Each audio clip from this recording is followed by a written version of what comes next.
But Jeff, I know you enjoy the Super 8 era, Mm-hmm. maybe you could tell our viewers about how you started out with that. Well, yeah, it was kind of funny. We were just talking about earlier today. Yeah. My whole beginning with camera, my fixation with cameras was I discovered that my parents had a Super 8 camera in the closet. Yeah. I'd never seen it before. No. They stopped using it.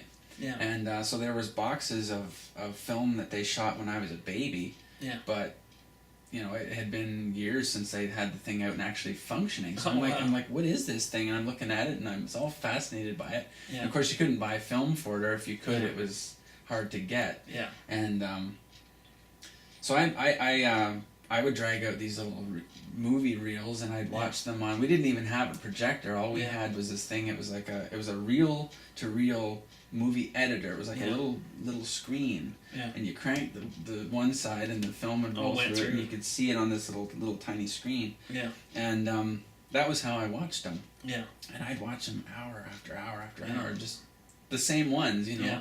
And but I became fascinated by the.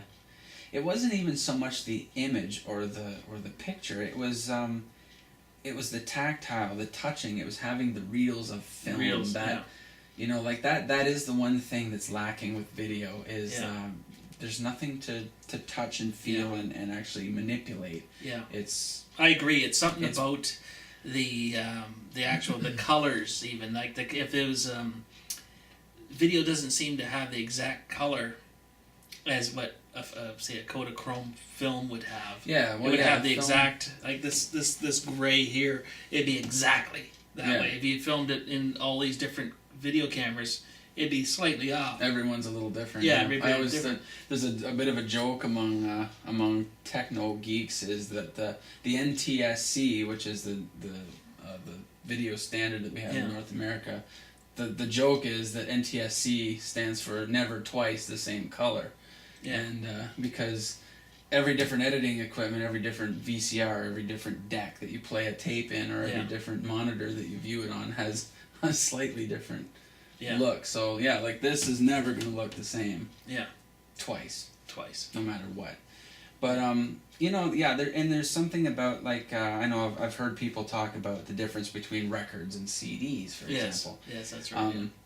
A vinyl record, you're actually recording an analog waveform. You're what you're listening to is actually a little squiggly line in a piece of vinyl, and what you're looking at with film is captured light in a little particle that when you pass light through it, it casts a colored shadow. Yeah.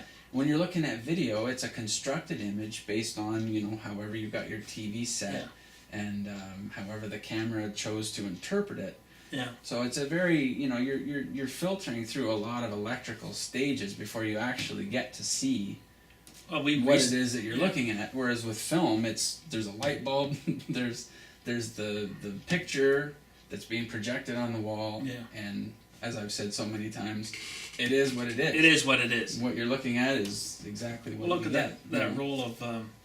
We just recently edited Shadow the Prisoner, which is a film that we did 21 years ago.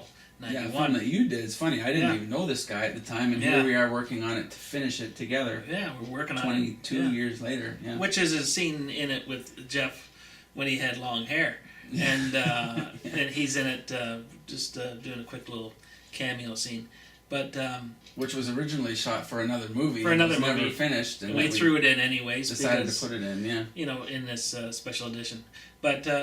We filmed a scene where these two guys are talking, Paul and Harold are talking in the house, and we shot it with sound Kodachrome film, and they were shot.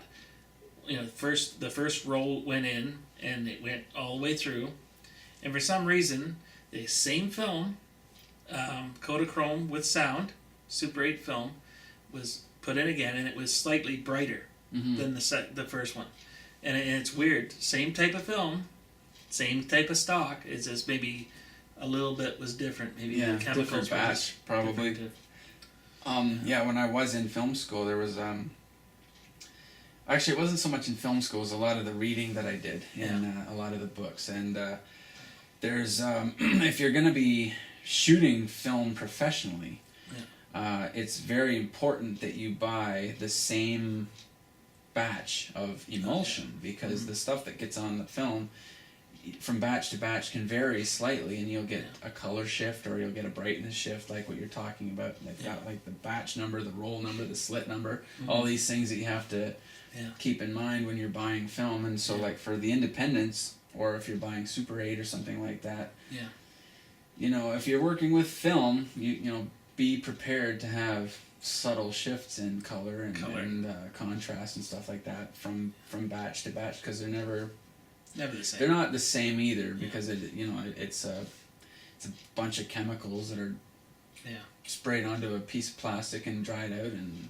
true. No, there's so many variables involved. But